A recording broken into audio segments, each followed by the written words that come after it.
அஸ்ஸலாமு அலைக்கும் வரஹ்மத்துல்லாஹி வபரகாத்துஹு. அன்பிற்குரிய சகோதரர்களே, இந்த நேரத்திலே எனக்கு அளிக்கப்பட்டிருக்கக்கூடிய தலைப்பு தௌஹீத் ஜமாஅத்தின் நோக்கமும் இயக்கமும். தௌஹீத் ஜமாஅத்தினுடைய நோக்கம் மக்கள் நாளை மறுமையிலே சுவனத்திற்கு செல்ல வேண்டும். அப்படி சுவனத்திற்கு செல்லக்கூடிய மக்கள் அவர்களிடத்திலே கடுகளவேனும் ஷிர்க் இருக்குமேயானால், இணை வைப்பு இருக்குமேயானால், அல்லாஹ் அல்லாதவர்களை அழைத்து அவர்கள் பிரார்த்தித்திருந்தால், நாகூரில் அடங்கியிருக்கும் ஷாவுலமிதையோ, முத்துப்பேட்டையில் அடங்கியிருக்கக்கூடிய ஷேக் தாவூதையோ, அஜ்மீரில் அடங்கியிருக்கும் ஹாஜா மொயினுத்தீனையோ, பக்தாதிலே அடங்கியிருக்கும் முஹியுத்தீன் அப்துல் காதர் ஜீலானியோ, இப்படி இறந்து போனவர்களை அழைத்து பிரார்த்தித்திருந்தால், இப்படி அவர்கள் இணை வைத்திருந்தால், அவர்கள் ஒருபோதும் சுவனத்திற்கு செல்ல முடியாது. வமன் யுஷ்ரிக் பில்லாஹ் ஃபக்கத் ஹர்ரமல்லாஹு அலைஹில் ஜன்னah. யார் அல்லாஹ்விற்கு இணை வைக்கின்றார்களோ அவருக்கு அல்லாஹ் தஆலா சொர்க்கத்தை தடை செய்து விடுகின்றான் என்று அல்லாஹ் சொல்கின்றான். அந்த அடிப்படையிலே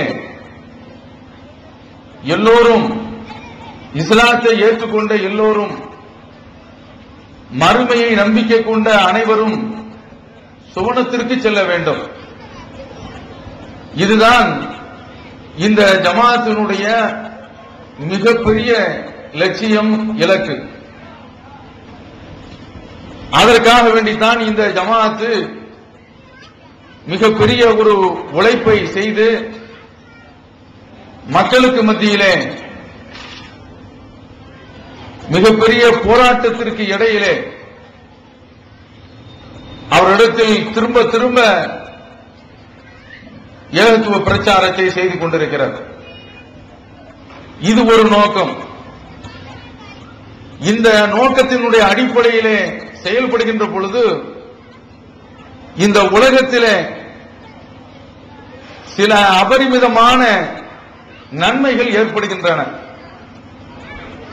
இந்த நன்மைகளை அடைவதும், இந்த உலகத்திலேயே அந்த நன்மைகளை பெறுவதும் இந்த தௌஹீத் ஜமாஅத்தினுடைய மிகப்பெரிய ஒரு நோக்கமாகும்.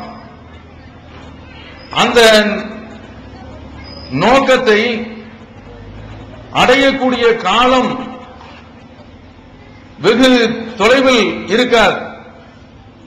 நபி ஸல்லல்லாஹு அலைஹி வஸல்லம் அவர்கள் இந்த ஏகத்துவ பிரச்சாரத்தை மக்காவிலே அவர்கள் துவங்கிய மாத்திரத்திலே மிகப்பெரிய எதிர்ப்பிற்கு அவர்கள் உள்ளானார்கள். ஊர் நீக்கம் செய்யப்பட்டார்கள். அவர்கள் மீது கொலை முயற்சி செய்யப்பட்டது. அவர்கள் காபாவிலே தொழுது கொண்டிருக்கின்ற பொழுது அவர்களுடைய மேனியிலே ஒட்டகத்தினுடைய சாணக்குடல் கொண்டு போடப்பட்டது. இப்படி அவர்கள் மீதும் தொந்தரவு கொடுக்கப்பட்டது. அவர்களும் வேதனைக்கு உள்ளானார்கள். அவர்களுடைய கொள்கையை ஏற்றுக்கொண்டவர்களும் வேதனைக்குள்ளானார்கள். இந்த கொடுமைகளை எல்லாம் தாங்காமல் மக்கள் நபி ஸல்லல்லாஹு அலைஹி வஸல்லம் அவரிடத்திலே வந்து முறையிடுகின்றார்கள். கத்தாப் பின் அர்த் ரலியல்லாஹு தஆலா அன்ஹு அவர்கள் நபி ஸல்லல்லாஹு அலைஹி வஸல்லம் அவர்களை சந்தித்து கேட்கின்றார்கள், அலா ததுல்லாஹ, நீங்கள் அல்லாஹ்விடத்தில் பிரார்த்தனை செய்யக்கூடாதா? அலா தஸ்தன்சிருலனா, எங்களுக்காக வேண்டி நீங்கள் அல்லாஹ்விடத்தில் உதவி தேடக்கூடாதா என்று கேட்கின்றார்கள். அப்போது நபி ஸல்லல்லாஹு அலைஹி வஸல்லம் அவர்கள் காபாவிலே போர்வையை போர்த்திக் கொண்டு இருக்கக்கூடிய அந்த நேரத்திலே அல்லாஹ்வுடைய தூதர் அந்த மக்களுக்கு சொல்கின்றார்கள், ஒரு காலம் வரும், அந்த காலத்தில் ஒரு வாணிப கூட்டம் புறப்பட்டு செல்லும். அப்படி புறப்பட்டு செல்லக்கூடிய அந்த வாணிப கூட்டம் அல்லாஹ்வை தவிர்த்து வேறு எந்த ஒரு சக்தியையும் அது பயப்படாது. அதாவது வழிப்பறி கொள்ளையோ களவையோ திருட்டையோ பற்றி அந்த வாணிப கூட்டம் பயப்படாது, அஞ்சாது. ஏதாவது நடக்க வேண்டும் என்றால், ஒரு ஆட்டை ஓனாய் வேண்டும் என்றால் எடுத்து அடித்து சாப்பிடலாமே தவிர ஒரு மனிதன் இன்னொரு மனிதனை அடித்து சாப்பிட மாட்டான். அப்படிப்பட்ட ஒரு காலம் காத்திருக்கிறது. வலாக்கின்னக்கும் தஸ்தாஜிலூன், நீங்கள் அவசரப்படுகின்றீர்கள் என்று நபி ஸல்லல்லாஹு அலைஹி வஸல்லம் அவர்கள் அந்த ஹப்பாபினுள்ள அருத் ரலியல்லாஹு தஆலா அவர்களிடத்தில் சொல்கின்றார்கள். உலகத்தில் நமக்கு தேவை, ஒரு மனிதன் புறப்பட்டு செல்கின்ற பொழுது அவனுடைய கையிலே பொருளாதாரம் இருக்கின்றது என்று வைத்துக் கொள்வோம். அந்த பொருளாதாரத்தை அவன் ஒரு ட்ரெயினிலே வைத்துக் கொண்டு வருகின்ற அந்த கட்டத்தில் கத்தியை காட்டி மிரட்டி கொள்ளையடிக்கக்கூடிய காட்சியை பார்க்கிறோம்.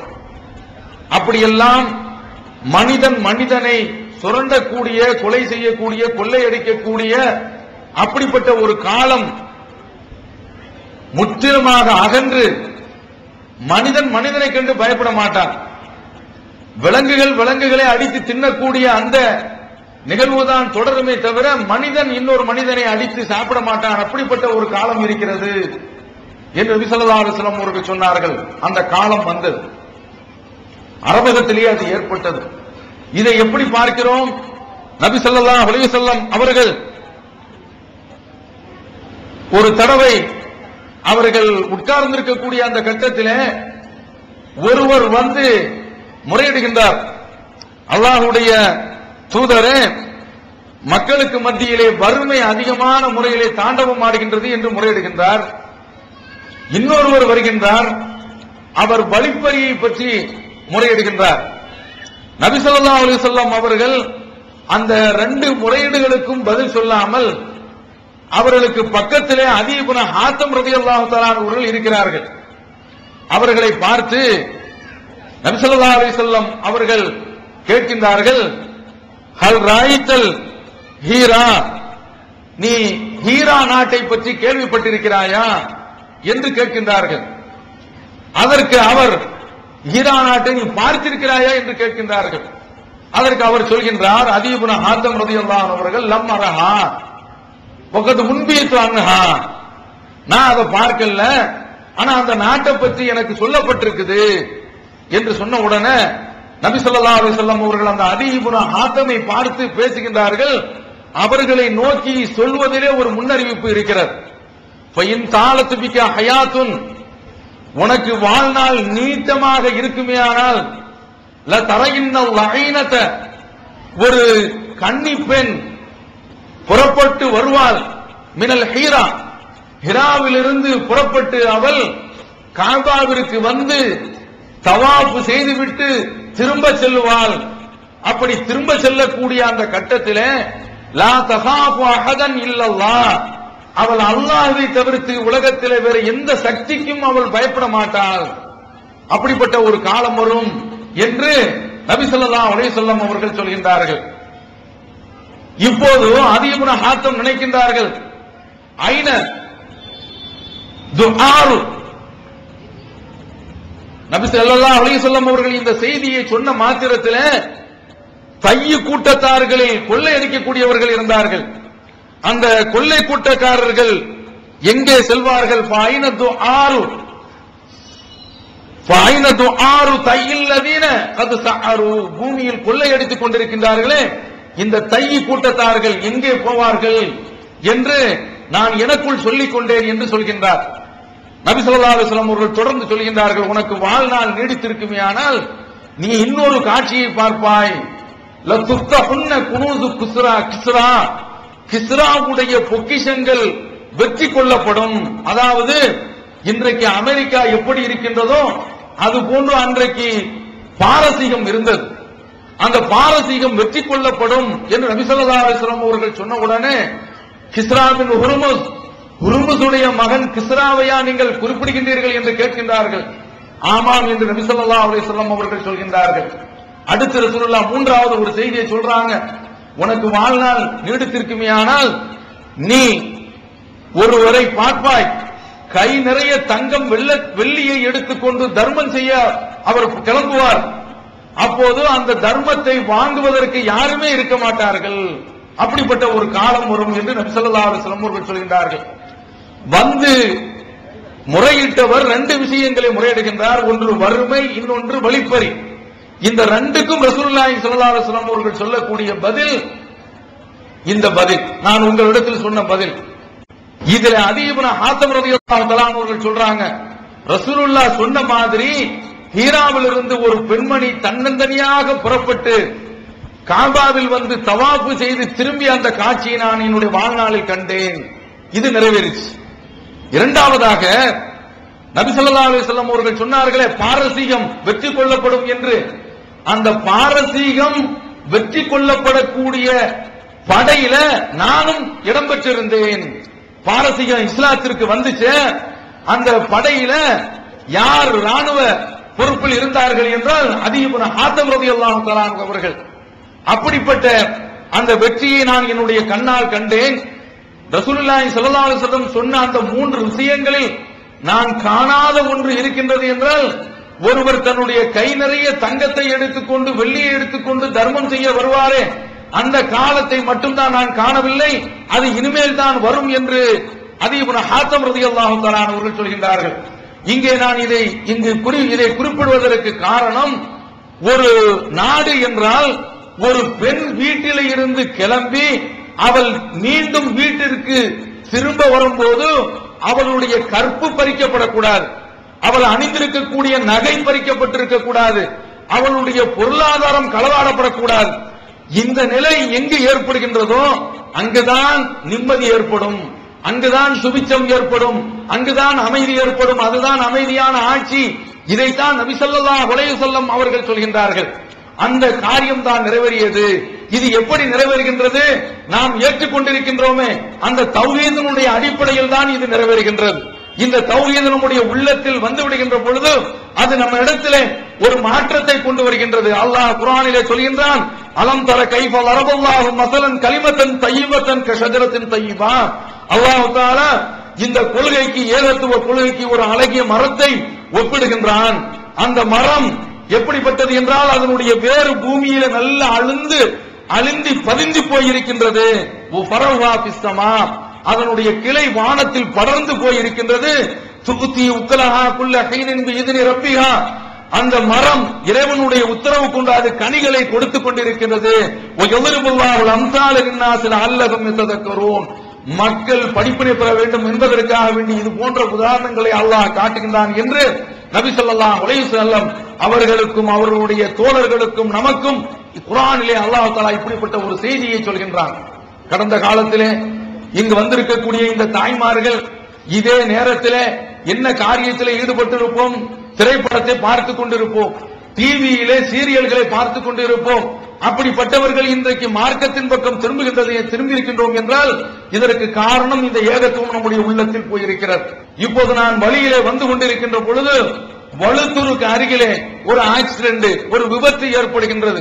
நான் வண்டியில் உட்கார்ந்து கொண்டிருக்கின்றேன். வண்டியில் உட்கார்ந்து அந்த நிலவரத்தை நான் பார்த்துக் கொண்டு இருக்கின்றேன். ஒருவர் பைக்கிலே அடிபட்டு வீதியிலே சாலையிலே கிடக்கின்றார். மக்கள் அப்படியே கூட்டமாக குழுமி நிற்கின்றார்கள். அவருடைய உறவினர் இதுவரைக்கும் வரவில்லை. நான் என்ன நினைத்துக் கொண்டிருக்கின்றேன், காவல்துறைக்கு தகவல் தெரிவிக்கப்பட்டிருக்கும், அந்த காவல்துறை வந்து இவர்களுடைய இந்த இடத்தில் நடக்கக்கூடிய இந்த அசம்பாவிதம் நடந்த இடத்தில் உயிருக்காக வேண்டி போராடி கொண்டிருக்கக்கூடியவரை உடனே தங்களுடைய வாகனத்தில் ஏற்றி அருகில் உள்ள மருத்துவமனையில் கொண்டு போய் சேர்ப்பார்கள் என்று எதிர்பார்த்துக் கொண்டிருக்கின்றேன். அரை மணி நேரமாக காவல்துறை வரவில்லை. உள்ளே உட்கார்ந்து கொண்டே நாம் இந்த மாவட்டத்திலே நம்முடைய பொறுப்பாளர்களிடத்தில், மாவட்ட பொறுப்பாளர்களிடத்தில் சொல்லி ஏதாவது ஆம்புலன்ஸுக்கு ஏற்பாடு செய்வோமா என்றெல்லாம் நான் யோசித்துக் கொண்டிருக்கின்றேன். இந்த நேரத்தில் உங்களிடத்தில் இன்னொரு செய்தியும் சொல்கின்றேன். இது போன்ற ஒரு விபத்து சவுதி அரேபியாவில் ஏற்பட்டது என்றால் ஒருவன் அடிபட்டு கீழே கிடக்கின்றான் என்றால் அது ஆணாக இருக்கட்டும், பெண்ணாக இருக்கட்டும், முஸ்லிமாக இருக்கட்டும், கிறிஸ்தவராக இருக்கட்டும், இந்தாக இருக்கட்டும், பிலிப்பைனியாக இருக்கட்டும், யாராக இருந்தாலும் சரிதான், ஒரு சவுதி இப்படி யாராவது அடிபட்டு கிடந்தான் என்றால் உடனே அவனை எடுத்து வாகனத்தில் வைத்து மருத்துவமனையில் கொண்டு போய் சேர்த்து விடுவான். உயிருக்கு போராடி கொண்டிருக்கக்கூடிய ஒருவனுக்கு ஒரு 10 நிமிடம் அல்லது 10 நிமிடம் கூட தேவையில்லை, ஒரு 2 நிமிடம் தாமதமானால் கூட அவனுடைய உயிர் பறி போய்விடும். உடனே அவனை மருத்துவமனையில் கொண்டு போய் சேர்க்க வேண்டும் அல்லவா?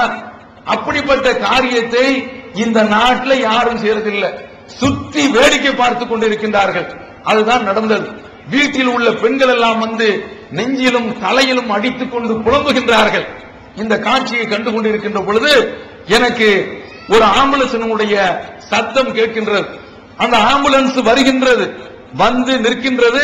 அரை மணி நேரமாக ஆகி பக்கத்தில் உள்ளவர்கள் தான் சொல்கின்றார்கள், இவர் எவ்வளவு நேரமாக ஆகின்றது, பைக்கில் ஆக்சிடென்ட் ஆகி எவ்வளவு நேரமாக ஆகின்றது, அவருடைய உயிர் போய்விடும், உடனே தூக்கி கொண்டு மருத்துவமனைக்கு கொண்டு செல்லுங்கள் என்று பேசிக் கொண்டிருக்கின்றார்கள். யாரும் செய்ய காணோம்.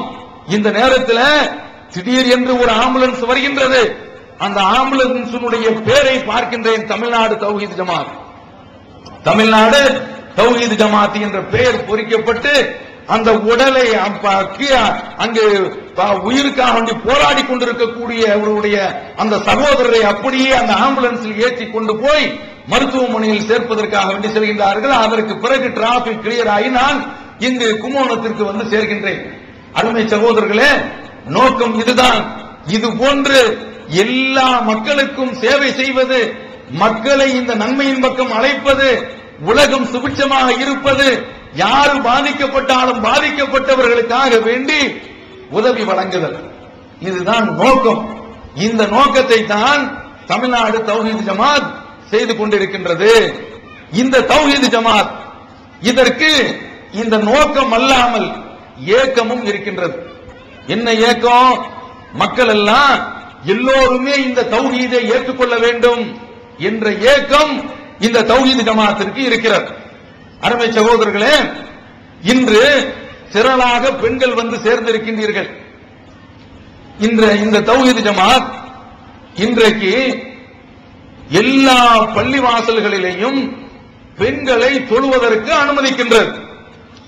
இப்படி பெண்களுக்கு தொழுகைக்காக வேண்டி மற்ற ஜமாத்துகளிலே அங்கு உள்ள ஆலிம்கள் ஏதாவது ஏற்பாடு செய்திருக்கிறார்களா? கிடையாது. தௌஹீத் ஜமாத் தான் இந்த ஏற்பாட்டை செய்திருக்கிறது. இந்த ஏற்பாட்டை ஏன் செய்கின்றது? அதற்கு என்று சுய விருப்பமா? கிடையாது. நபி ஸல்லல்லாஹு அலைஹி வஸல்லம் அவர்களுடைய காலத்துல பெண்கள் பள்ளிக்கு வந்திருக்கிறாங்க. பார்க்கிறோம், நபி ஸல்லல்லாஹு அலைஹி வஸல்லம் அவர்கள் சொல்லக்கூடிய செய்தி புகாரியில இடம்பெற்றிருக்குது. அபூ கதாதா ரலியல்லாஹு தஆலா அவர்கள் அறிவிக்கின்றார்கள், இன்னி அகூமு ஃபிஸ் ஸலாத்தி, நான் இன்னில அகூமு ஃபிஸ் ஸலாத்தி உரீது அன் உதவ்வில ஃபீஹா, நான் தொழுகையில கொஞ்சம் நீட்டமாக தொழ வேண்டும் என்று நிற்கின்றேன். பரது தொழுகை தான் ரசூலுல்லாஹி ஸல்லல்லாஹு அலைஹி வஸல்லம் அவர்கள் சொல்றாங்க. அப்படி தக்பீர் கட்டி நான் நிற்கின்ற பொழுது குழந்தை அழக்கூடிய சத்தம் என்னுடைய காதில் விழுகின்றது. பிள்ளை அழக்கூடிய சத்தம் என்னுடைய காதிலே விழுகின்றது. நான் அந்த தொழுகையை சுருக்கிக் கொள்கின்றேன். ஏன் சுருக்கிக் கொள்கின்றேன் தெரியுமா? கராஹியத்தான் அசுக்காரா உம்மிஹி, அந்த பிள்ளையினுடைய தாயின் மனம் சங்கடப்படக்கூடாது.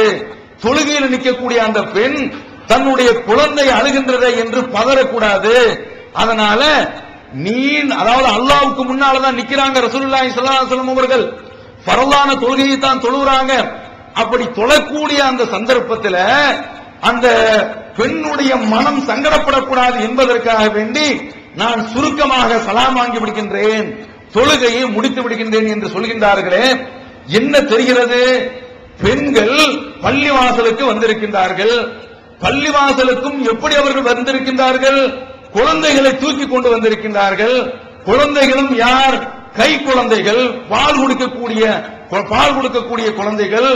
அந்த குழந்தைகளை தூக்கி கொண்டு வரக்கூடிய அந்த நிகழ்வு புகாரியில இருக்குத. இன்றைக்கு நம்முடைய பள்ளிவாசல்கள்ல சுன்னத்து வல் ஜமாஅத் என்று இவர்களை சொல்லிக் கொள்கின்றார்களே, அந்த பள்ளிவாசல்கள்ல பெண்கள் தொழுவதற்கு அனுமதி இருக்கிறதா? கொஞ்சம் சிந்தித்து பாருங்கள். இந்த பெண்கள் தொழுவதற்கு ஏன் அனுமதிக்கப்படவில்லை? அது இதற்கு தடையாக இருப்பது யார்? ஆலிம்கள் தான். அந்த ஆலிம்கள் தான் இன்றைக்கு தடையாக இருக்கின்றார்கள். அவர்கள் தான் பெண்கள் பள்ளிவாசலுக்கு வருவதை மக்களுக்கு மத்தியிலே சொல்லவில்லை. மதுஹபு என்ற அந்த ஒரு கொள்கையிலே அவர்கள் புகுந்து கொண்டு அல்லாஹ்விற்கும் அவனுடைய தூதருக்கும் மாற்றமான சட்டங்களை மக்களுக்கு மத்தியில் சொல்லிக் கொண்டு பெண்கள் பள்ளிவாசலுக்கு வருவதை தடுக்கின்றார்கள். இவர்கள் இப்படி தடை செய்வதை விடுத்து தடுக்காமல் பெண்களும் பள்ளிவாசலுக்கு வர வேண்டும், இந்த ஒரு நிலையை அவர்கள் உருவாக்க வேண்டும் என்று இந்த ஜமாத் அதற்கு என்று ஒரு இயக்கம் இருக்கின்றது. ஏன் பெண்கள் பள்ளிவாசலுக்கு வரணும்? அருமை சகோதரர்களே, பெண்கள் ஏன் பள்ளிவாசலுக்கு வரணும்? அவர்கள் பள்ளிவாசலுக்கு வந்தாதான் பள்ளிவாசல் சம்பந்தப்பட்ட அந்த விஷயங்கள் தெரிந்து அவர்கள் தங்களுடைய வாழ்க்கையில திருந்துவதற்குரிய வாய்ப்பு ஏற்படும். பார்க்கிறோமே, எந்த ஊர்ல நேற்றைய தினம் இங்கு சூரிய கிரகணம் தொழப்பட்டிருக்கும், நம்முடைய தௌஹீத் ஜமாஅத்தின் சார்பில் ஆண்களும் கலந்திருப்பார்கள், பெண்களும் கலந்திருப்பார்கள். பெண்கள் கலந்தாங்களா? பெண்களும் கலந்திருப்பார்கள். இந்த தொழுகையை விட்டு ஏன் தடுக்கிறாங்க? கொஞ்சம் சிந்திச்சு பாருங்க. இதுல ரசூலுல்லாஹி ஸல்லல்லாஹு அலைஹி வஸல்லம் அவர்கள் இந்த சூரிய கிரகண தொழுகை இருக்குது, அதை தொழுது இருக்கிறாங்களே, அதுல என்ன நடந்துச்சு அதையெல்லாம் நீங்கள் பார்த்தீர்கள் என்றால் மெய் சிலிர்க்கும். சூரிய கிரகணனா என்ன பார்க்கிறோம். அருமை சகோதரர்களே, நாம் இருக்கக்கூடிய இந்த பூமி இருக்கின்றது சூரியனில் இருந்து 150 மில்லியன் கிலோமீட்டர் தள்ளி இருக்குது. எவ்வளவு தூரம்? சூரியனுக்கும் நமக்கும் உள்ள தூரம் 150 மில்லியன் கிலோமீட்டர். பார்த்துக்கங்க, இந்த அளவிற்கு தூரமாக இருக்கக்கூடிய அந்த இந்த பூமி சூரியனை விட்டு தள்ளி இருக்குது. இப்படி தள்ளி இருக்கக்கூடிய இந்த பூமி இப்படி ஒரு பக்கத்தில் அது தன்னைத்தானே சுற்றிக் கொள்கின்றது. எவ்வளவு கிலோமீட்டர் வேகத்தில்? 1000 கிலோமீட்டர் வேகத்தில் 24 மணி நேரத்தில் அது தன்னைத்தானே 1000 கிலோமீட்டர் வேகத்தில் ஒரு பக்கம் சுத்திக்கிட்டு இருக்குது. அதற்கு அடுத்து அது சூரியனையும் சுற்றி வருகின்றது. சூரியனையும் சுற்றி வருகின்றது. இப்படி சூரியனை சுற்றி வரக்கூடிய இந்த பூமி அது எவ்வளவு? 250 மில்லியன் கிலோமீட்டர் சூரியனை சுத்திட்டு வந்துட்டு இருக்குது. அப்படிப்பட்ட அந்த பூமிக்கு இடையில சந்திரன் குறுக்கிடுகின்றது. இந்த பக்கம் பூமி, இந்த பக்கம் சூரியன், இதுக்கு இடையில சந்திரன் வந்து நிற்குது. இது சாதாரண விஷயமா? இது சாதாரண விஷயமாங்க? சந்திரன் அதாவது சூரியனை விட 400 மடங்கு சிறுசு. 400 மடங்கு சூரியனை விட சிறிதாக இருந்தாலும் அது 400 மடங்கு சூரியனுக்கு பக்கத்தில் வருது. உங்களுடைய விரல, கட்டை விரல ஒரு கண்ணை பொத்திக் கொண்டு இப்படி இந்த இப்படி விரல் வைங்க. வைத்தால் உங்களுக்கு எதிர்த்தால் கொண்டு இருக்கக்கூடிய ஒன்றுமே தெரியாது, மறைச்சிரும். இத மாதிரி இந்த சூரியனுக்கு முன்னால் இந்த சந்திரன் அப்படியே பக்கத்துல வந்து நிக்குது. அப்படி பக்கத்துல வந்து நிற்கும் போது சூரிய ஒளி இருக்குத அது முழுமையாக இந்த பூமிக்கு வராமல் தடுக்கப்படுது. சைபீரியாவில் மொத்த சூரிய கிரகணம் ஏற்பட்டிருக்குது. நமக்கு பகுதி தான் மொத்த கிரகணம் ஏற்பட்டு இப்படி நிற்கக்கூடிய இந்த காட்சியில, அதாவது 2 செம்மறியா அப்படியே முட்டுவதற்காக வேண்டி கால்களை தூக்கி கொண்டு நிற்பது போன்று அப்படியே இந்த 3 கோள்களும் ஒரே நேர்கோட்டில் வந்து நிக்குது. இப்படி நிற்கக்கூடிய ஒரு காட்சி தான் அந்த சூரிய கிரகணம். இந்த சூரிய கிரகணம் ரசூலுல்லாஹி ஸல்லல்லாஹு அலைஹி வஸல்லம் அவருடைய காலத்தில் ஏற்பட்ட உடனே ரசூலுல்லாஹி ஸல்லல்லாஹு அலைஹி வஸல்லம் அவர்கள் பயந்துட்டு அப்படியே பள்ளிவாசலுக்கு ஓடி வர்றாங்க. எப்படி ஓடி வர்றாங்க? ஆடையை இழுத்து கொண்டு அப்படியே ஓடி வர்றாங்க. பயந்துகிட்டு வர்றாங்க. எப்படி பயந்துட்டு வர்றாங்க? கியாமத் நாள் வந்துருச்சு. ஏன் தெரியுமா? இந்த 3 பெரிய கோள்கள், இதுல பூமி இருக்கிறது, அது சூரியனை சுத்திக்கிட்டு வருது. நான் சொல்றேன், ஒரு ஆண்டு அது சுத்துது. சூரியனை சுத்தி வர்றதுக்கு எவ்வளவு தூரம் பயணம் செய்யுது தெரியுமா? ஒரு வருடம் நாம சொல்றோமே 250 மில்லியன் கிலோமீட்டர். அவ்வளவு தூரம் சுத்தி ஒரு வருடம் இப்படி ஒவ்வொரு தடவையும் சுத்திக்கிட்டு இருக்குது. அப்படிப்பட்ட அந்த கோல்.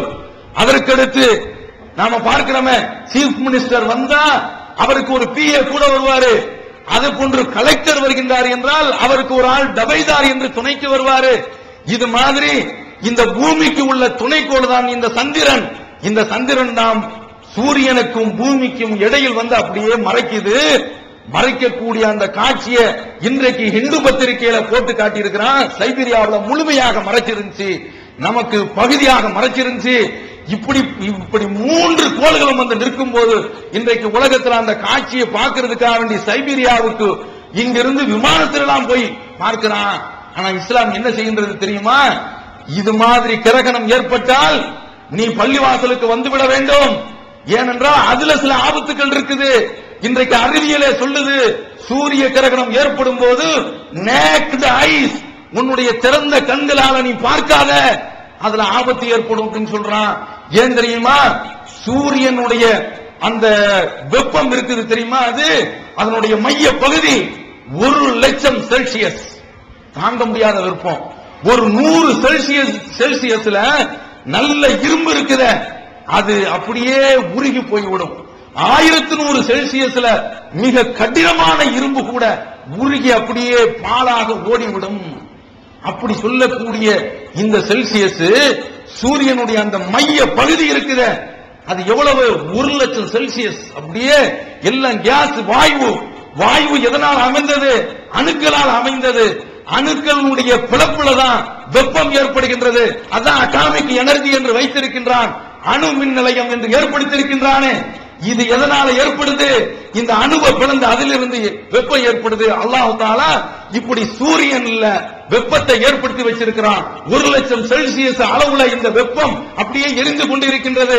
அறிவியல் உலகம் இன்றைக்கு சொல்லுகின்றது, இதுவரைக்கும் 5000 மில்லியன் ஆண்டு காலங்களுக்கு அந்த சூரியன் எரிஞ்சாச்சு. இன்னும் 5000 மில்லியன் ஆண்டு காலங்களுக்கு எரியக்கூடிய அளவுல எரிபொருள்கள் அந்த சூரியனுடைய மத்தியில இருக்குது. இப்படிப்பட்ட இந்த சூரியன், அதற்கு முன்னால இப்படி சந்திரன் வந்து நிற்கும் போது என்ன தெரியுமா?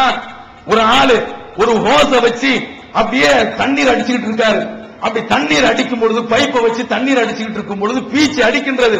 அப்படி பீச்சு அடிக்கக்கூடிய அந்த கட்டத்தில் கையை நீங்கள் இப்படி கொண்டு போனீர்கள் என்றால் அந்த தண்ணீர் அப்படியே சிதறி இந்த பக்கம் போகும். பார்க்கிறோமா? இது மாதிரி சூரியனுக்கு முன்னால இந்த சந்திரன் வந்து நிற்கின்ற பொழுது மில்லியன் செல்சியஸ் அளவுல அதனுடைய சூரியனுடைய அந்த வெப்பம் அப்படியே பக்கவாட்டில் அது பிச்சுக்கிட்டு போகுது அப்படிங்கிறான். அவ்வளவு டேஞ்சரான ஒரு கட்டம். இப்படிப்பட்ட ஒரு கட்டம் ஏற்படுகின்றது அந்த நபி ஸல்லல்லாஹு அலைஹி வஸல்லம் அவருடைய காலத்துல. அதுதான் ரசூலுல்லாஹி ஸல்லல்லாஹு அலைஹி வஸல்லம் அவர்கள் துணியை இழுத்து கொண்டு அப்படியே பள்ளிக்கு ஓடி வர்றாங்க, பயந்துகிட்டு வர்றாங்க. அன்றைய தினத்தில் ரசூலுல்லாஹ்வுடைய மகன் இப்ராஹிம் இறந்து விட்டார்கள். மக்கள் எல்லாம் பேசுறாங்க. என்ன பேசிக்கிறாங்க? இப்ராஹிம் இறந்ததின் காரணத்தினாலதான் இன்றைக்கு சூரிய கிரகணம் பிடிச்சிருக்குது என்று சொன்ன உடனே ரசூலுல்லாஹி ஸல்லல்லாஹு அலைஹி வஸல்லம் அவர்கள் அதற்கெல்லாம் பதில் சொல்றாங்க. வந்த உடனே பள்ளிவாசல்ல அஸ்ஸலாத்து ஜாமியா என்று சொல்லப்பட்டு மக்கள் எல்லாம் குழுமுறாங்க. ரசூலுல்லாஹி ஸல்லல்லாஹு அலைஹி வஸல்லம் அவருடைய காலத்துல ஏற்பட்ட இந்த கிரகணம் மக்கள் எல்லாம் உன்னிப்பாக ரசூலுல்லாஹ் பார்க்கறாங்க. மக்கள் எல்லாம் இஸ்லாத்திற்கு வருவதற்கு முன்னால் இது போன்ற கிரகணம் ஏற்பட்டிருக்குது. இந்த கிரகணம் ரசூலுல்லாஹ் இருக்கும்போது ஏற்படுது. அதனால சஹாபாக்கள் அப்படியே ரசூலுல்லாஹ்வை உன்னிப்பாக அப்படியே கவனம் எடுக்கிறாங்க. நிருபர்கள் பேட்டி எடுப்பது போன்று ரசூலுல்லாஹ்வை அணுவாக அங்குலம் அங்குலமாக படம் பிடிக்கின்றார்கள். அவரிடத்தில் இருந்து பாடம் படிக்கின்றார்கள். அல்லாஹ்வுடைய தூதர் வந்து நின்னுட்டாங்க, தொழுறாங்க. எவ்வளவு நேரம்? சூரத்துல் பக்ரா இருக்குதே அந்த அளவிற்கு ஓதுறாங்க. அதாவது 2 ரக்காத்துக்கள் தான்.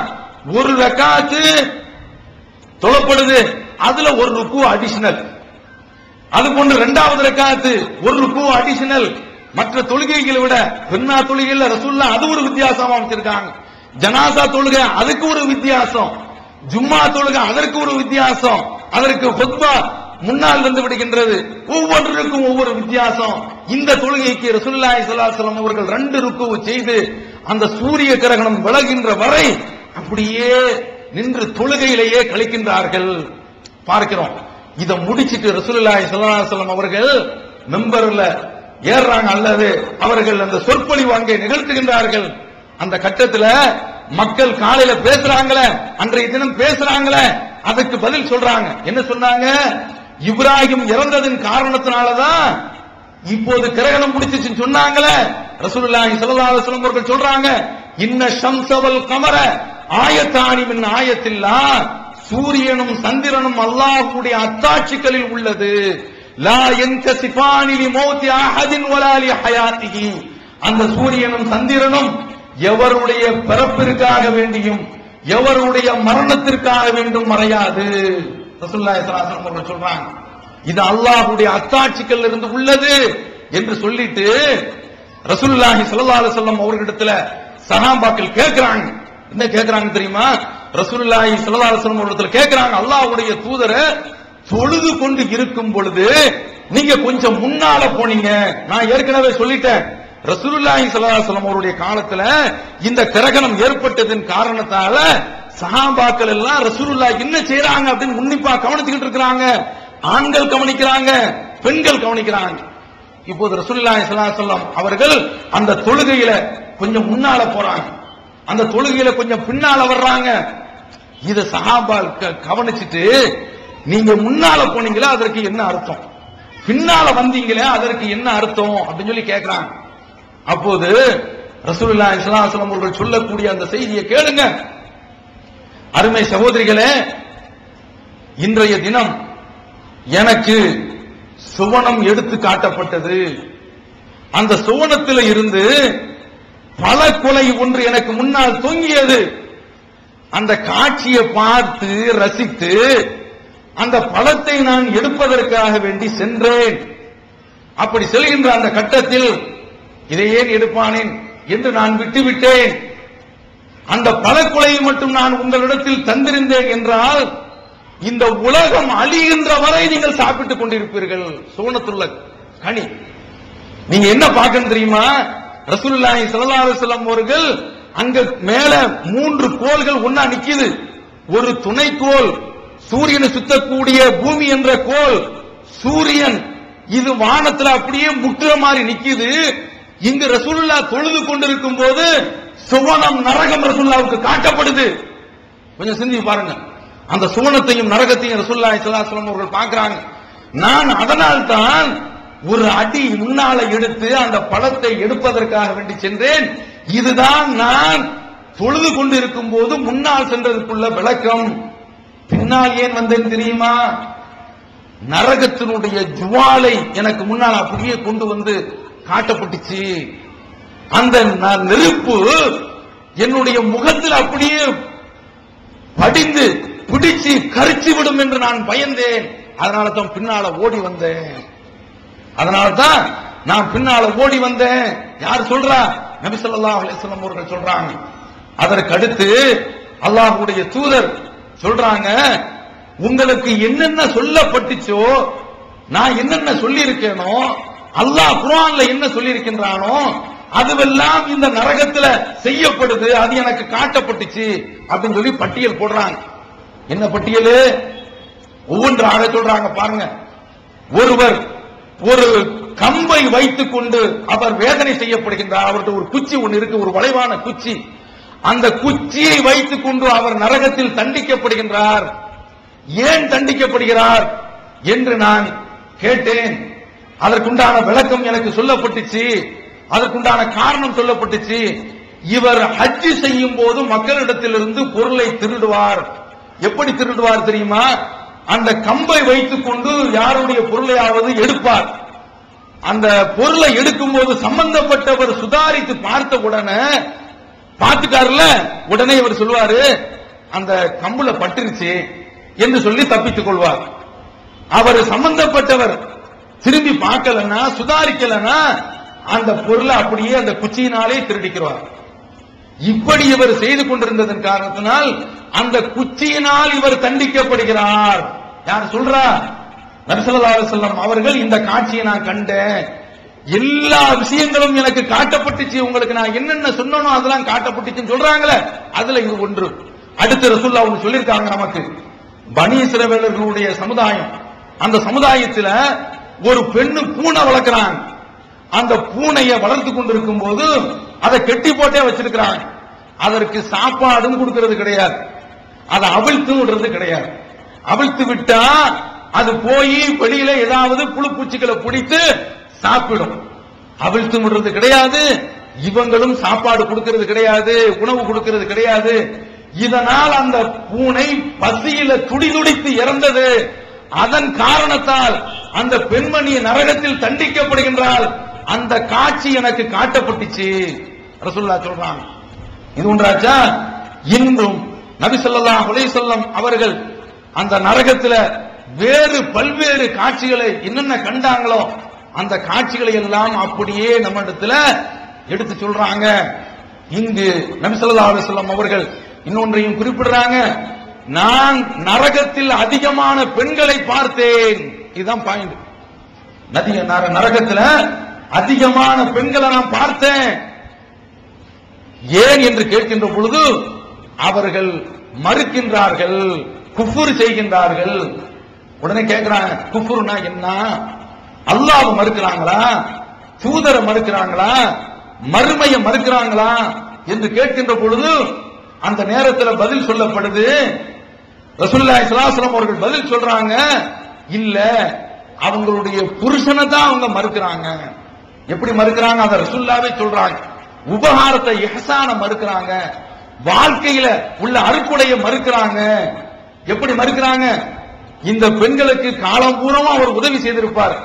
ஒரு சில கட்டத்தில் அவர் உபகாரம் செய்ய முடியாமல் போனால் இந்த பெண்கள் அவங்களை பார்த்து சொல்லுவாங்க, உங்க இடத்துல நான் என்ன சுகத்தை கண்டேன், உங்களிடத்தில் நான் என்ன பயனை அனுபவிச்சேன் என்று சொல்லி விடுவார்கள். இப்படி சொல்றதுதான் இறை மறுப்பு, புருஷனுக்கு செய்யக்கூடிய குஃபுரு. இதனால பெண்கள் நரகத்தில் அதிகமாக கிடக்கின்றார்கள். யார் சொல்றா? ரசூலுல்லாஹி ஸல்லல்லாஹு அலைஹி வஸல்லம் அவர்கள் சொல்றாங்க. அதனால இந்த ஏகத்துவத்தில் இருக்கக்கூடிய இந்த பெண்கள் இது போன்ற இந்த காரியங்கள்ல இறங்கிடக்கூடாது, இது போன்ற இந்த காரியங்களை இறங்கிடக்கூடாது, அது மாதிரியான வார்த்தைகள் வரக்கூடாது. வந்தா நரகம். இந்த செய்தியை ரசூலுல்லாஹி ஸல்லல்லாஹு அலைஹி வஸல்லம் அவர்கள் பெருநாள் திடல்லையும் சொல்றாங்க, அதுவும் புகாரில இடம்பெற்றிருக்குது. இப்போது இந்த கிரகண தொழுகையின் போதும் ரசூலுல்லாஹி ஸல்லல்லாஹு அலைஹி வஸல்லம் அவர்கள் நான் நரகத்துல பார்த்தேன் என்று சொல்கின்றார்கள். அதனால நீங்க அதிகம் அதிகம் தர்மம் செய்யுங்கள் அல்லாஹ்வுடைய தூதர் சொல்றாங்க. இந்த பெண்கள் இப்படி பள்ளிக்கு வந்தால் தானே அந்த பெண்களுக்கு இந்த செய்தியெல்லாம் போய் சேரும், இந்த பிரச்சாரம் எல்லாம் போய் சேரும். இந்த பிரச்சாரம் போய் சேரும் போதுதானே அவர்களுடைய வாழ்க்கையில மாற்றத்திற்கு வரும். இப்போது இவ்வளவு பெண்கள் ஏன் வந்திருக்கிறாங்க, வந்ததற்கு காரணம் என்ன, மார்க்கத்தை தெரிய வேண்டும் என்பதற்காக வேண்டிதானே இந்த உணர்வு அவர்களிடத்தில் எப்படி ஏற்பட்டது? இந்த ஏகத்துவம், இப்படிப்பட்ட இந்த தன்மை அந்த ஆலிம்களிடத்திலும் ஏற்பட்டு அந்த பெண்கள் பள்ளிவாசலுக்கு வரக்கூடிய அளவுல அவர்கள் ஏற்பாடு செய்ய வேண்டும். இது எதிர்பார்ப்பு, இது எங்களுடைய ஏக்கம். இந்த ஏக்கத்தை அந்த ஆலிம்கள் நிறைவேற்ற வேண்டும். அதை அவர்கள் நிறைவேற்றாமல் இருக்கிறார்கள். பெண்கள் பள்ளிவாசலுக்கு வர்றதை தடுத்துக்கிட்டு இருக்கிறாங்க. வந்தால் அவர்களுக்கு மார்க்க பிரச்சாரத்தை அவர்கள் தெரிந்து கொண்டு அவர்கள் மக்களுக்கு மத்தியில அவங்களும் போதிப்பாங்க. அப்படிப்பட்ட ஒரு நிலை அவர்களுக்கு ஏற்படும். அப்படி ஏற்படாத அளவுல தடுக்கிறது எது என்று பார்க்கின்ற பொழுது அவர்கள் பள்ளி வாசலுக்கு வராமல் இருக்கிறது தான். இன்றைக்கு இந்த ஆளுங்கள் அதை தடுத்துட்டு இருக்கிறாங்களே பாருங்க. உமர் ரலியல்லாஹு தஆலா அன்ஹு அவர்களுடைய ஆட்சி காலம், அவர்களுடைய மனைவியார் பள்ளிவாசலுக்கு வர்றாங்க. அப்போது அவங்க எந்த தொழுகைக்கெல்லாம் வருவாங்க? இஷா தொழுகைக்கு வருவாங்க. அத போல சுபுஹ் தொழுகைக்கு வர்றாங்க. அப்போது அவங்கள்ட்ட கேட்கிறாங்க, நபி தோழியர்களோ அல்லது நபி தோழர்களை கேட்கிறாங்க, லிம தஹ்ருஜீன, நீங்க எப்படி நீங்க பள்ளிவாசலுக்கு வர்றீங்க? வகத் தஅலமீன அன்ன உமர யக்ரஹு ذلك வயகால், உமருக்கு இதெல்லாம் பிடிக்காத, அவர் கோபப்படுவாரே என்று சொன்ன உடனே அந்த பெண்ணு சொல்றாங்க, வமா யம்னஹு யன்ஹானி, உமர் எப்படி என்ன தடுக்க முடியும்? உமரை பத்தி தெரியுமா? அப்படியே அதாவது ரசூலுல்லாஹி சொல்றாங்களா, அவர் ஒரு பாதையில வந்தா ஷைத்தான் இன்னொரு இடத்துல போவான் அப்படின்னு சொல்லி அந்த அளவிற்குள்ள அந்த உமர் ரலியல்லாஹு தஆலா அவருடைய மனைவி பள்ளிவாசலுக்கு வர்றாங்க. இப்படி பள்ளிவாசலுக்கு வர்றதை தடுக்கிறது யாரு பார்க்கிறீங்களா? ஹனபி ஷாஃபி மதுஹபிலியாவது பெண்கள் தனியாக பெருநாளைக்கு என்று தொழுகை தொழுவாங்க. அது மாதிரியான ஒரு ஏற்பாடு இங்க இருக்குதா? பெருநாளையில நின்று இவங்க விளையாடுவாங்க, அவ்வளவுதான். வேற இவங்களுக்கு பெருநாள் அன்றைக்கு தொழுகையே கிடையாது. ரசூலுல்லாஹ் எந்த அளவிற்கு சொல்றாங்க? மாதவிலக்கு பெண்கள் உட்பட பெருநாள் திடலுக்கு வர வேண்டும். அப்படி வந்து அவர்கள் மற்ற எல்லா இமாமுடைய உரையை கேட்கணும், துஆ செய்துக்கிறணும், தொழுக சந்தர்ப்பத்தில் மட்டும் விலகி இருந்துக்கிறணும். இது சொல்லக்கூடிய செய்தி புகாரில இல்லையா? இந்த புகாரில உள்ள இந்த ஹதீஸை நீங்கள் செயல்படுத்துறீங்களா? ஆனால் தௌஹீத் ஜமாத் செயல்படுத்திக் கொண்டிருக்கின்றது. பெருநாள் திடல்ல பெண்கள் வர்றாங்களா? பெண்கள் வரணும். இந்த வாசலை அடைச்சிட்டீங்களே, இது எவ்வளவு பெரிய கொடுமை. ரசூலுல்லாஹி ஸல்லல்லாஹு அலைஹி வஸல்லம் அவர்கள் மஸ்ஜித் நபவியில தொழுகிறது 1000 நன்மைன்னு சொல்லி 10,000 1,00,000 நன்மை காபாவுல, இங்கு வந்து 1000 நன்மை என்று இந்த மஸ்ஜித் நபவியில தொழுகிறதுக்கு என்று தனி நன்மை குறிப்பிடப்பட்டும் ரசூலுல்லாஹி ஸல்லல்லாஹு அலைஹி வஸல்லம் அவர்கள் அந்த பள்ளியில பெண்களுக்கு தொழுகையை வைக்காம திடல்ல தொழுகை வச்சிருக்கிறாங்களா? ஏன் வச்சாங்க? அப்படிப்பட்ட அந்த தொழுகையை வந்து நீங்க தடுக்கிறீங்க. ஏன்? இது மிகப்பெரிய ஒரு குற்றம் அல்லவா? இது தப்புன்னு உங்களுக்கு தெரியக்கூடாதா? இந்த தௌஹீத் ஜமாத் இன்றைக்கு அறிமுகப்படுத்தி அவங்களை எந்த அளவிற்கு இது பக்குவப்படுத்தி விட்டது என்றால், நீ தமிழகத்தினுடைய வரலாற்றுல, சுதந்திர இந்தியாவினுடைய வரலாற்றுல சுதந்திரத்திற்கு முந்தியும் பெண்கள் ஆர்ப்பாட்டத்திற்கு வந்திருக்காங்களா? பிள்ளைகளை தூக்கி கொண்டு காவல்துறையினுடைய வேன்கள்ல தொட்டில் வேட்டியை கட்டி தங்களுடைய பிள்ளைகளை தாளாட்டுறாங்களே, அந்த சரித்திரத்தை தமிழகத்தில் கொண்டு வந்தது எது? இந்த தமிழ்நாடு தௌஹீத் ஜமாத். எப்படி கொண்டு வந்துச்சு? அவங்களிடத்துல இந்த சத்தியத்தை கொண்டு போய் சேர்த்துச்சு, ஏகத்துவத்தை கொண்டு போய் சேர்த்துச்சு. இந்த கலிமா தய்யிபா இருக்கின்றதே, லா இலாஹ இல்லல்லாஹ், அதை சேர்க்கக்கூடிய விதத்தில் சேர்த்ததன் காரணத்தினால இன்றைக்கு ஆண்களோடு சேர்ந்து அவர்கள் சாதாரணமான முறையில் அல்ல, வீதியில் வந்து நிற்கக்கூடிய போராட்டம் அல்ல, சிறைச்சாலைக்கு வருகிறோம் என்று துணிஞ்சு வர்றாங்களே, பிள்ளைகளை தூக்கிட்டு வர்றாங்களே, அந்த அளவிற்கு கொண்டு வந்தது எது? கொஞ்சம் நினைச்சு பாருங்க. அது இதெல்லாம் நீங்க சுன்னத்துல் ஜமாத்தில் இருந்து செய்யணும் என்று நாங்கள் எதிர்பார்க்கின்றோம். இப்படி நான் நிறைய பட்டியல் போடுவேன், அத்தனைக்கும் நேரம் இல்லை, அத்தனைக்கும் நேரம் இல்லை. இது ஒரு பக்கம். அடுத்து பாருங்க, சமீபத்தில் வலங்கமான்ல ஒருவர் இறந்து விட்டார். அப்படி இறந்த உடனே அவரை அடக்கிறதுக்கு யார் வர்றாரு? அவரை தொலை வைக்கிறதுக்காக வேண்டி இமாம் நான் தான் தொலை வைப்பேன் அப்படிங்கிறார். யார் சொல்றா? பள்ளிவாசல்ல உள்ள இமாம் நான் தான் தொலை வைப்பேன், உறவினர் தொலை வைக்க கூடாது அப்படிங்கிறார். கொஞ்சம் சிந்திச்சு பாருங்க. இதற்கு லால்பேட்டில் இருந்து ஒரு ஃபத்வாவும் வாங்கிட்டு வந்திருக்கிறாங்க. அந்த ஃபத்வாவுல அவங்க குறிப்பிடுறாங்க, அதாவது என்ன சொல்றாங்க? தொழுவதற்கு தகுதியான ஆளு சுல்தான் தான், ஆட்சியாளர். சுல்தான்னா யாரு? ஆட்சியாளர். அவர் வந்தா அவர் தொலை வைக்கணும், அவர் வரலன்னா நீதிபதி தொலை வைக்கணும், அவர் வரலன்னா பள்ளிவாசல்ல உள்ள இமாம் தொலை வைக்கணும், அவர் வரலன்னா வழி வைக்கணும். வழினா உறவினர்.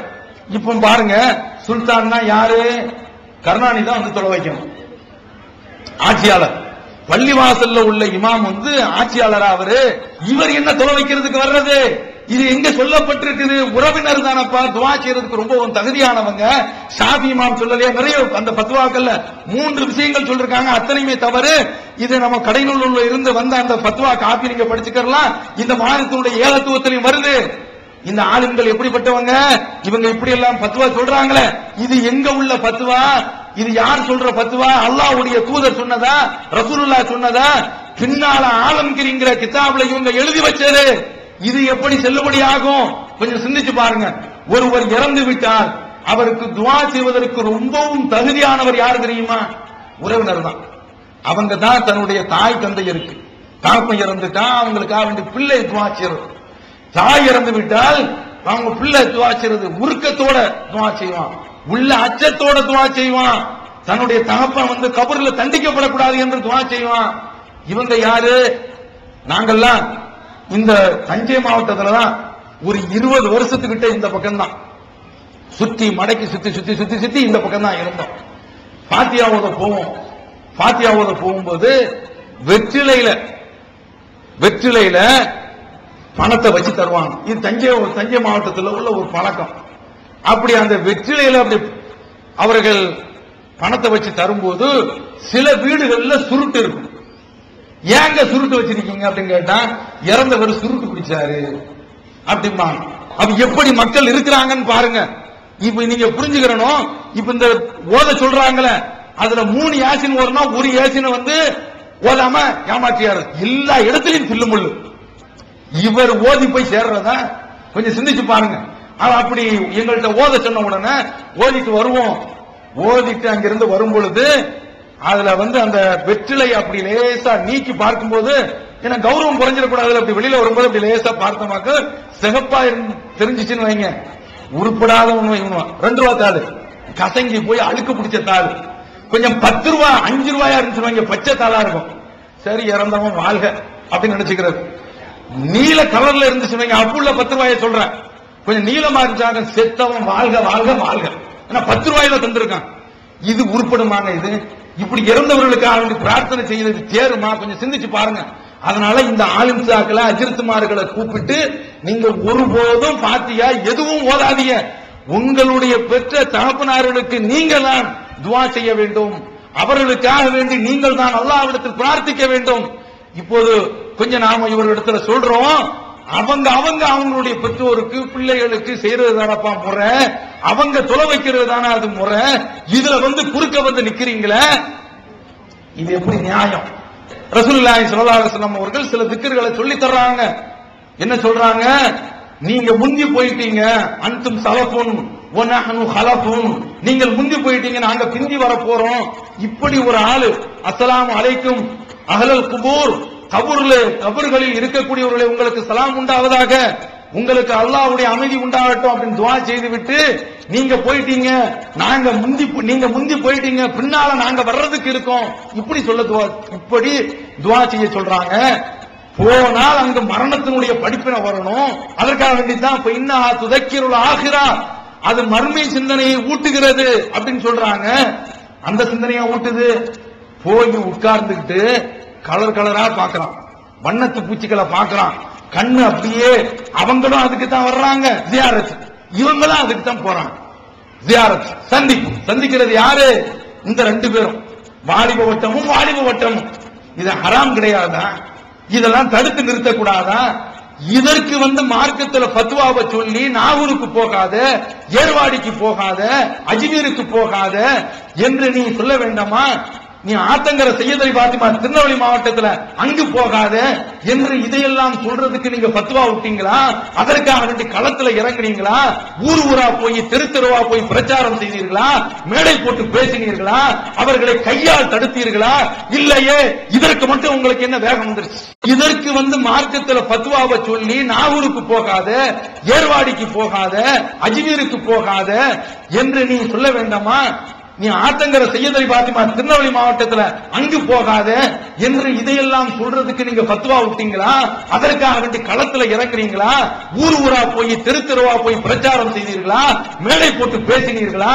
அவர்களை கையால் தடுத்தீர்களா? இல்லையே. இதற்கு மட்டும் உங்களுக்கு என்ன வேகம் வந்துருச்சு? என்ன இந்த தௌஹீத் ஜமாத் ஆட்களை அழிக்கணும், ஒழிக்கணும், இப்படித்தான் இவர்களை வந்து ஒடுக்க முடியும் என்று நீங்கள் நினைக்கின்றீர்கள்.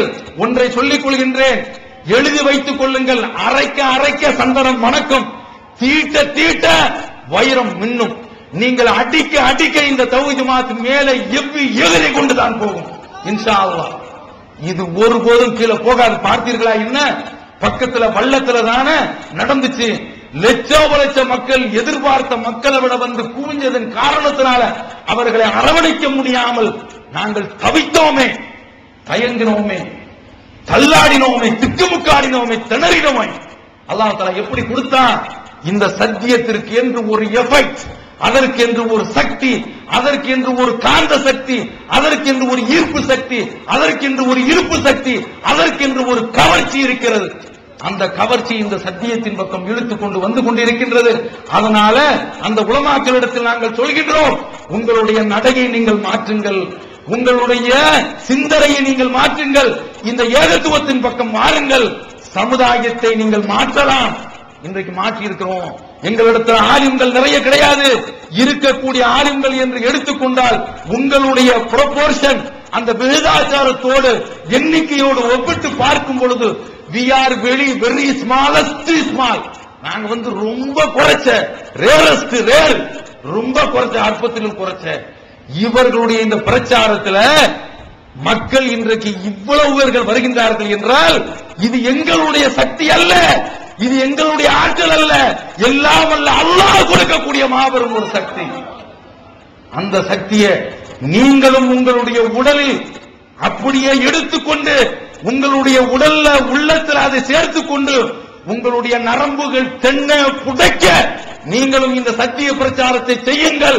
மக்கள் உங்களுக்கு பின்னாலும் சாரசாரியாக இன்ஷா அல்லாஹ் வருவார்கள். அதை நாங்கள் எதிர்பார்க்கிறோம். அது எங்களுடைய ஏக்கம். இந்த ஏக்கத்தை நீங்களும் நிறைவேற்றுவதற்கு வாருங்கள். அந்த எதிர்பார்ப்பை பூர்த்தி செய்வதற்கு வாருங்கள். எவ்வளவு காரியங்களை நீங்க செய்துட்டு இருக்க அத்தனையும் உடைச்சிட்டு வந்துகிட்டு இருக்கிறோம். என்னங்க, ஒரு பெண்ணை தலாக்கு சொல்றான், ஒரு பெண்ணை தலாக் சொல்றான். தலாக் சொல்லும் போது எப்படி சொல்லணும்? ரசூலுல்லாஹி ஸல்லல்லாஹு அலைஹி வஸல்லம் அவர்கள் சொல்றாங்க, ஒரு தடவை தன்னுடைய மனைவியை பார்த்து உன்னை விவாகரத்து செய்கிறேன் என்று சொன்னால் அந்த விவாகரத்து அதனுடைய காலம் 3 மாத விலக்கு காலம் வரைக்கும் இருக்கிறது. 3 மாசம் வேலிட். இந்த 3 மாதத்துக்குள்ள அந்த பெண்ணை திரும்ப நீ வாமா என்று திரும்ப அழைத்துக் கொள்ளலாம். ஒரு தலாக்கு முடிஞ்சிச்சு. 2வது தலாக்கு இதை போல விடுறான். 2 பேருக்கு மத்தியில் விவகாரம் வந்துச்சு. உன்னை நான் தலாக்கு விட்டேன் என்று சொல்கின்றான் என்று வைத்துக் கொள்ளுங்கள்.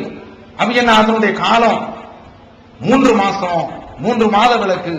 இது போன்ற அடுத்த தலாக்கு அந்த தலாக்கு சொல்லும் போதுதான் ஒரேடியா போயிடுவாங்க. இப்படி ஒரு 3 மாச காலம் அளவு கொடுத்திருக்கையில, அல்லாஹ் அப்படி கொடுத்திருக்கையில அத்தலாக்கு மர்ரத்தான், தலாக் என்பது 2 தடவை. அல்லாஹ் குர்ஆன்ல சொல்றான்.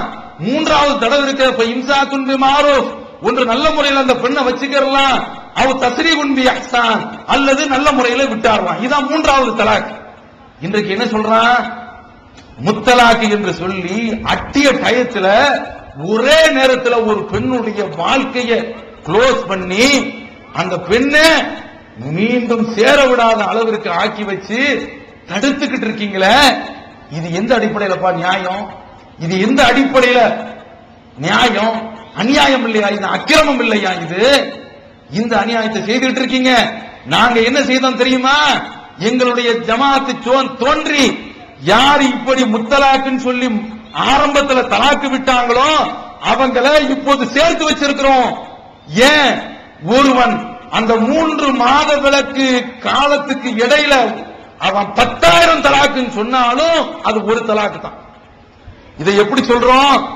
நபி ஸல்லல்லாஹு அலைஹி வஸல்லம் அவருடைய தோழர்கள் ஒருவரான இப்னு அப்பாஸ் சொல்றாங்க, கான தலாக்குலா ஹதி ரசூலுல்லாஹி ஸல்லல்லாஹு அலைஹி வஸல்லம் வ அபூ பக்கர் வ சனத்தைனி மின் খিলাফতি உமர் தலாக்கு ஸலாசி வாஹிதா.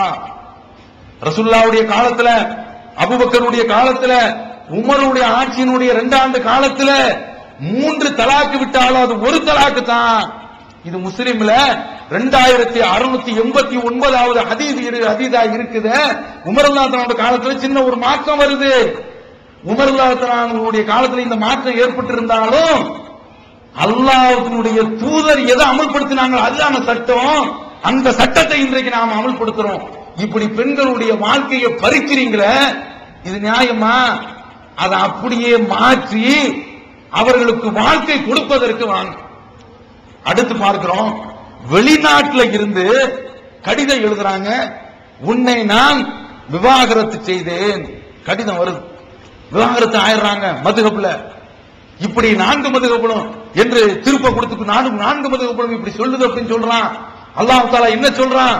நீங்கள் வாஷிது தவை ஆதலின் மின்கும், விவாகரத்து செய்தீர்கள் என்றால் 2 சாட்சியை வச்சுக்கங்க அல்லாஹ் குர்ஆன்ல சொல்றான். அதை இன்றைக்கு செயல்படுத்துறாங்களா? இல்ல. இதை இப்படி யாரு செயல்படுத்தாம தடுக்கிறது யாரு? இந்த குர்ஆனுடைய சட்டத்தை அமல் செய்யாம தடுக்கிறது யாரு? ஆளுங்கள் இல்லையா? கொஞ்சம் நினைத்து பாருங்க. அப்ப இப்படி தடுக்கப்பட்ட இந்த காரியங்களை செய்து கொண்டிருக்கின்றீர்களே, அதையெல்லாம் விட்டுவிட்டு நீங்கள் குர்ஆனையும் ஹதீஸையும் அமல்படுத்த வேண்டும் என்பது எங்களுடைய எதிர்பார்ப்பு. அடுத்து பார்க்கிறோம், பாங்கு சொல்றாங்களா? பாங்கு சொல்லும் போது என்ன செய்றாங்க? ஒரு இடத்துல சுப்ஹானல்லாஹி வல்ஹம்துலில்லாஹி வலா இலாஹா இல்லல்லாஹு அக்பர் வலா ஹவ்ல வலா குவத்த இல்லா பில்லாஹ் இப்படி ஒன்று. ஒரு சில இடத்துல அல்லாஹும்ம ஸல்லி அலா முஹம்மது வ அலா ஆலி முஹம்மது என்று அப்படி. இது எப்படிப்பா இது எங்க வருது? ரசூலுல்லாஹி ஸல்லல்லாஹு அலைஹி வஸல்லம் அவர்கள் என்ன சொல்றாங்க? பாங்கு சொல்லும்போது அந்த முஅத்தின் சொல்ற மாதிரியே நீங்கள் பதில் சொல்லுங்கள். அல்லாஹு அக்பர் என்று சொன்னால் நாமும் அல்லாஹு அக்பர் என்று சொல்ல வேண்டும். அஷ்ஹது அல்லா இலாஹ இல்லல்லாஹ் என்று சொன்னால் அப்படியே சொல்ல வேண்டும். ஹய்யால ஸலா ஹய்யாலல் ஃபலாஹ்ல மட்டும் லா ஹவ்ல வலா குவத்த இல்லா பில்லாஹ் என்று இப்படி சொல்ல வேண்டும். இது சொல்லி முடித்து விட்டு துஆ செய்யும் போது ரசூலுல்லாஹி ஸல்லல்லாஹு அலைஹி வஸல்லம் அவர்கள் சொல்றாங்க, ஸல்லு அலைய. பாங்கு முடிச்ச உடனே ஸலவாத் சொல்ல சொல்றாங்க எல்லாரையும். அதற்கு பின்னால துஆ. இப்படி சொல்லக்கூடிய இந்த ஸலவாத்தை பாங்குக்கு முன்னாலேயே செய்றீங்களே, இது எங்க இருக்கு? ஏன் இப்படி செய்றீங்க? ஏன் மார்க்கத்தை தலைகீழாக நீங்கள் புரிந்து கொள்கின்றீர்கள்? ஒது செய்துட்டு தொழு அப்படின்னு சொன்னா, தொழுதுட்டு ஒருத்தன் ஒது செய்தால் எப்படியோ அத மாதிரில இருக்குது. இது இப்படிப்பட்ட காரியத்தை செய்யலாமா? அடுத்து பாருங்க, அல்லாஹ் குர்ஆன்ல சொல்றான், வதுகுர் ரப்பக ஃபீ நஃப்ஸிக தலர்ருஅன் வ ஹீஃபா. உன்னுடைய இறைவனை நீ திக்ர் செய்யும் போது பணிவாகவும் உனது உள்ளத்துக்குள்ளே நீ செய்ய வேண்டும். வ ஹீஃபா பயத்துடன் செய். வ தூனல் ஜஹரி மினல் கௌல் சொல்லுல சத்தம் வரக்கூடாது. இது குர்ஆன்ல அல்லாஹ் தஆலா சொல்றான். ஆராப்ங்கற அத்தியாயத்துல 205வது வசனம். ரசூலுல்லாஹி ஸல்லல்லாஹு அலைஹி வஸல்லம் அவர்களோடு நபி தோழர்கள் சென்று கொண்டிருக்கும் போது தக்பீர் சொல்றாங்க, சத்தம் போட்டு லா இலாஹா இல்லல்லாஹ் சொல்றாங்க. எங்களுடைய சத்தம் உயர்ந்தது. அப்போது நபி ஸல்லல்லாஹு அலைஹி வஸல்லம் அவர்கள் குறுக்கிட்டு, யா அய்யுஹன் நாஸ், மக்களே, இர்பவு அலா அன்ஃபுசிக்கும், உங்களுக்குள் மெதுவாக நீங்கள் அழைத்துக் கொள்ளுங்கள் சொல்லிட்டு ரசூலுல்லாஹ் சொல்றாங்க, ஃபஇன்னக்கும் லா ததுவுன அஸம்ம வலா காயிபா, நீங்கள் செவிடனையோ காணாமல் போனவனையோ கூப்பிடவில்லை, நன்கு கேட்கக்கூடிய ஒருவனை தான் நீங்கள் அழைத்துக் கொண்டிருக்கின்றீர்கள். இன்னஹு மாக்கும், அவன் உங்களுடன் இருக்கின்றான். இன்னஹு ஸமீஉன் கரீப், அவன் அருகில் இருக்கிறான், செவியுற்றுக் கொண்டிருக்கிறான். இல்லையா? இவன் இந்த சகோதரர் இருக்காரு, அவருடைய பேரு அவருக்கு அப்துல் காதர் என்று வைத்துக் கொள்வோம். அவர்கிட்ட அப்துல் காதர் பாய் சௌரியமா இருக்கீங்களா அப்படின்னு சொன்னா, நான் சௌரியமா இருக்கேன். அப்துல் காதர் பாய் சௌரியமா இருக்கீங்களா? செவுட்டில் அடிச்சுக்குவார். ஏன்னா நான் செவுடா என்று எண்ணிச்சுவாரு, அடிக்க வந்துருவாரு. இவன் அல்லாஹ்வை கூப்பிடுறான். அல்லாஹ் அல்லாஹ் அல்லாஹ் அல்லாஹ் இங்கே ஓடுற மாதிரியும் அல்லாஹ் ரன்னிங்ல ஓடுற மாதிரியும் இவன் போய், என்னடா இது நீ ஓடிக்கிட்டு இருக்க, அல்லாஹ் அல்லாஹ் ஒண்ணு விடமாட்டா அப்படின்னு சொல்லிட்டு இவன் பின்னால துரத்துற மாதிரியும் இப்படி திக்ரு செய்றீங்களே, சத்தம் போட்டு பள்ளி வாசல்கள்ல திக்ரு செய்துகிட்டு இருக்கீங்களே, இதற்கு எங்க ஆதாரம் இருக்குது? அதாவது ஏற்றுக்கு மாற்றமாக புரிந்து கொண்டு குர்ஆன்ல ஒன்னு சொல்லி இருக்குது, நீங்கள் அதற்கு மாற்றமாக செய்கின்றீர்களே, இது எப்படி? இது நியாயமா? இது மார்க்கத்தில் சொல்லப்பட்டிருக்குதா? கொஞ்சம் சிந்திச்சு பாருங்க. இது மாதிரி நிறைய விஷயங்கள் அடுத்து பார்க்கிறோம். இவர்கள் செய்த குளறுபடிகள்ல ஹனஃபி மதுஹப் அந்த பள்ளிகள்ல நீங்கள் தொலை சென்றீர்கள் என்றால், சுபுகு நேரத்துல இமாமு தக்பீர் கட்டி அவர் ஓதி கொண்டிருப்பார். அப்படி ஓதி கொண்டிருக்கக்கூடிய கட்டத்தில் பின்னால யாராவது வந்தார்கள் என்றால் என்ன செய்வாங்க தெரியுமா? சுன்னத்து தொழுகிட்டு இருப்பாங்க. இமாம் சலாம் வாங்குகின்ற வரை பின்னால இருந்து சுன்னத் தொழுகிட்டு இருப்பாங்க. இப்படி தொழுகிறீங்களே, இது எங்க இருக்குது? அவங்களுடைய மதுஹப்ல அப்படி இருக்குது. இப்படி செய்யறது சரியா? கொஞ்சம் சிந்திச்சு பாருங்க. இது அவங்களுடைய மதுஹப்ல தான் இருக்குது. இப்படி செய்வது சரியா? சிந்திச்சு பாருங்க. ரசூலுல்லாஹி ஸல்லல்லாஹு அலைஹி வஸல்லம் அவர்கள் சொல்றாங்க, லா ஸலாத இதா உகீமத்துஸ் ஸலா, தொழுகைக்கு ஃபர்லான தொழுகைக்கு இகாமத்து சொல்லப்பட்டு விட்டால் ஃபலா ஸலாத இல்லல் மக்தூபா, அந்த ஃபர்லான தொழுகையை தான் தொழ வேண்டுமே தவிர வேறு தொழுகையை தொழக்கூடாது அப்படின்னு சொல்லிட்டாங்க. இவன்ட போய் இந்த ஆலிம்களிடத்துல போய் இப்படி தொழக்கூடாதுங்க ரசூலுல்லாஹ் அப்படி சொல்லிருக்காங்கன்னா, எங்க இமாம் அப்படி சொல்லிருக்காங்க சொல்றாங்களா இல்லையா? அவன் என்ன செய்யறான்? ரசூலுல்லாஹி ஸல்லல்லாஹு அலைஹி வஸல்லம் அவர்களை கீழே போட்டு மிதித்து விட்டு நவுது பில்லாஹி மின்ஹு, அல்லாஹ் காப்பாற்ற வேண்டும், அபூ ஹனீஃபா இமாம மேல தூக்கி கொண்டு போறாங்க இல்லையா? இது அப்ப இப்படிப்பட்ட இந்த காரியங்களை செய்யறாங்களே, எல்லாமே ஹதீஸுக்கும் ஆயத்துக்கும் மாற்றம், குர்ஆனுக்கு மாற்றம், ரசூலுல்லாஹி ஸல்லல்லாஹு அலைஹி வஸல்லம் அவர்கள் காட்டி தந்த அந்த செயல்முறைக்கு மாற்றம்.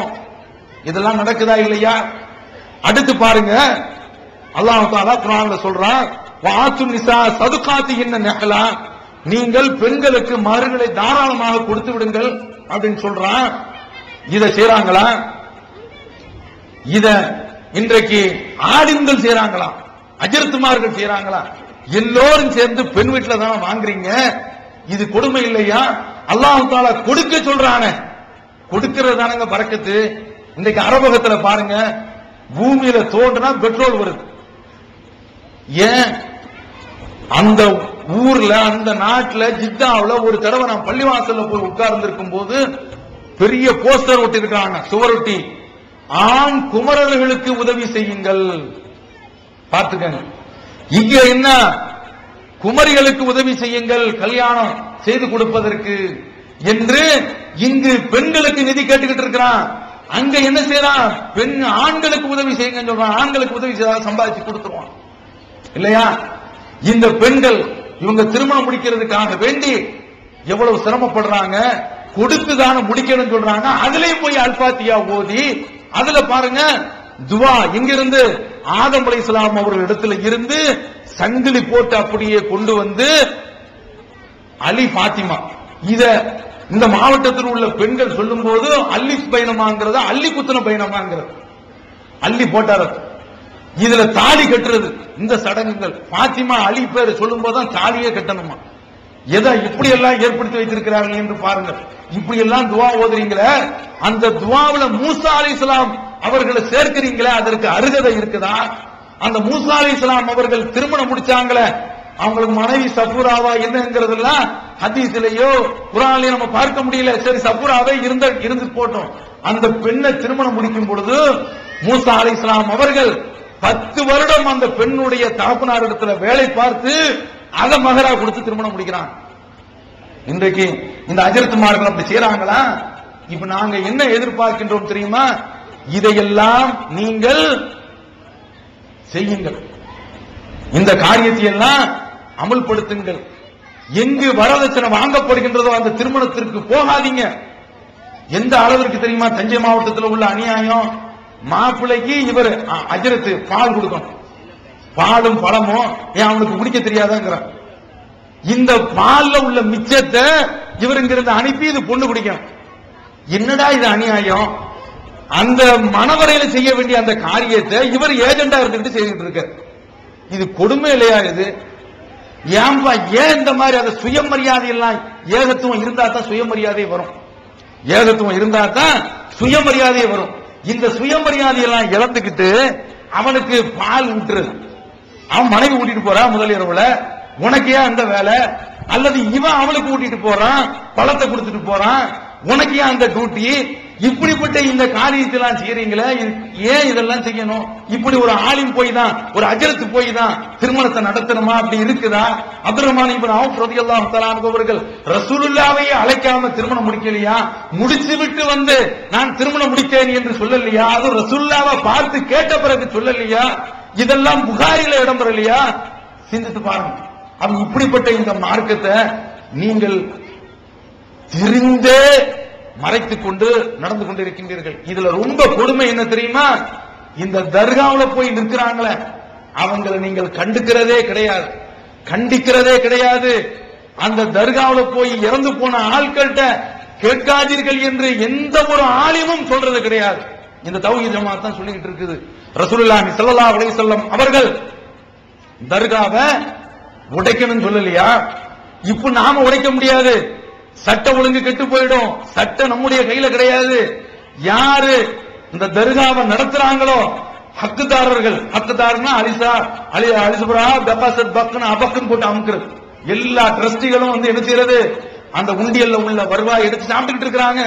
இவங்க எல்லாம் திரும்பி அவங்களா உடைச்சிட்டாங்கன்னு வைங்க, அது ஒன்றும் குற்றமாகாது, அவங்களாவது செய்யறாங்க. அவங்க இந்த தர்காவை உடைக்கக்கூடிய விஷயத்தை ரசூலுல்லாஹி ஸல்லல்லாஹு அலைஹி வஸல்லம் அவர்கள் தரைமட்டத்துக்கு மேல எந்த ஒரு கபரையும் நீங்க கட்டாதீங்க, அப்படி அதாவது கட்டியதை உடைத்து விடுங்கள் அப்படின்னு சொல்றாங்களே, இது முஸ்லிம்ல இடம் பெற்றிருக்குது. இந்த செய்தியை எந்த ஜும்மாவுல நீங்க சொல்லிருப்பீங்க?